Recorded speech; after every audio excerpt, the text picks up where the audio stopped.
how to handle narcissist woman in society.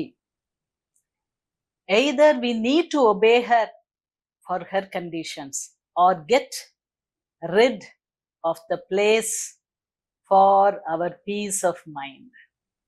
Egoistic, narcissist, urban Naxalite in society.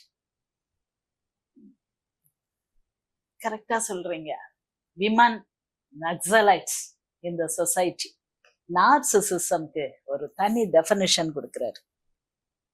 Naxalites தன்னையும் அழித்துக் கொள்வார்கள், பிறரையும் அழித்துக் கொள்வார்கள்.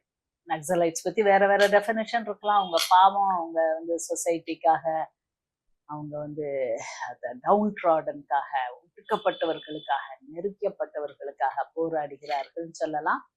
ஆனாலும் அழிவு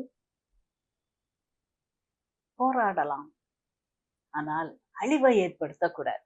ஒவ்வொரு நார்சிசிஸ்டிக் உமனும் அப்படிதான் நினைக்கிறாங்க. எனக்கு தான் தெரியும், எனக்கு தானே என் பிள்ளையுடைய நன்மை தெரியும், என் ஹஸ்பண்டுடைய நன்மை தெரியணுமே.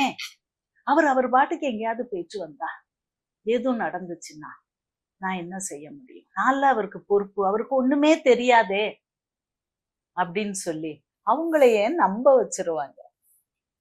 கிட்டத்தட்ட அவங்க மூளை, அவங்க ஹார்ட், அவங்க திங்கிங், அவங்க ஃபீலிங் எல்லாத்தையும் ஆக்கிரமித்து அவங்கள தங்களுடைய ஒரு உறுப்பு போல மாற்றி விடுவார். இந்த கை யார் சொல்றத கேட்கும், என் மூளை சொல்றதுதான் கேட்கும்.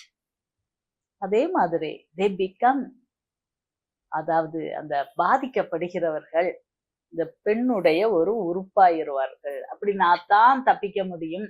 ஆண்களும் இதே மாதிரி இருக்காங்க. ஆண்களும் நார்சிசிஸ்டிக் மென் நிறைய இருப்பாங்க, பெண்களும் இருக்கிறார்கள். இப்ப சமுதாயத்தில் நார்சிசிஸ்டிக் விமன் கூடிக்கிட்டே தான் வராங்க. எப்படி பாலிசிஸ்டிக் ஓவேரியன் டிசார்டர் அப்படின்னு சொல்லிட்டு அந்த பெண்ணுக்கே உரிய, பெண் தன்மைக்கே உரிய ஹார்மோன்ஸ் சுரப்பதில் குறைபாடு இருந்து அந்த பாசம், நேசம், அப்படி ஃபெமினைன் மென்டல் மேக்கப் அதெல்லாம் போய் டோபமைன் எக்ஸஸ் ஆகி, டோபமைன் எக்ஸஸ்ல தான் மனம் பிறழ்ந்து விடுகிறது. அதுலதான் சைக்கோசிஸ்லாம் வரும்.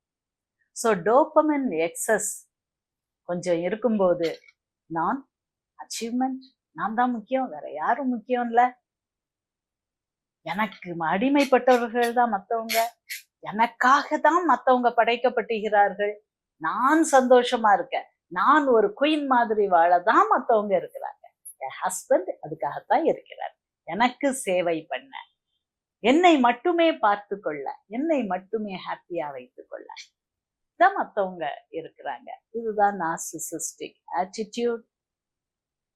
ஒண்ணு நீங்க அவங்க சொல்றத கேளுங்க, இல்ல அந்த இடத்துல இருந்து போயிருங்க அப்படின்னு சொல்றாரு. எஸ், பிராக்டிக்கலா சொல்றாரு. பட் இந்த நார்சிசிசம் பிடித்த ஆட்களையும் மாத்தலாம். நீங்க உங்க ஈக்குவாலிட்டிய ஒரு நாளும் விட்டு கொடுக்காதீங்க. இல்லைன்னா கேஸ் லைட்டிங்க்கு உட்படுத்தப்படுவீர்கள். அப்படின்னா என்னது, நீங்களும் நம்புவீங்க, ஆமாயா உனக்கு தயா இல்லன்னு தெரியும், இந்த அம்மா குயின், நான் உனக்கு அடிமைதாம்மா அப்படின்னு சொல்லிட்டு நீங்களும் மாறி விடுவீர்கள். So I am okay, you are okay, எல்லாரும் ஈக்குவல்.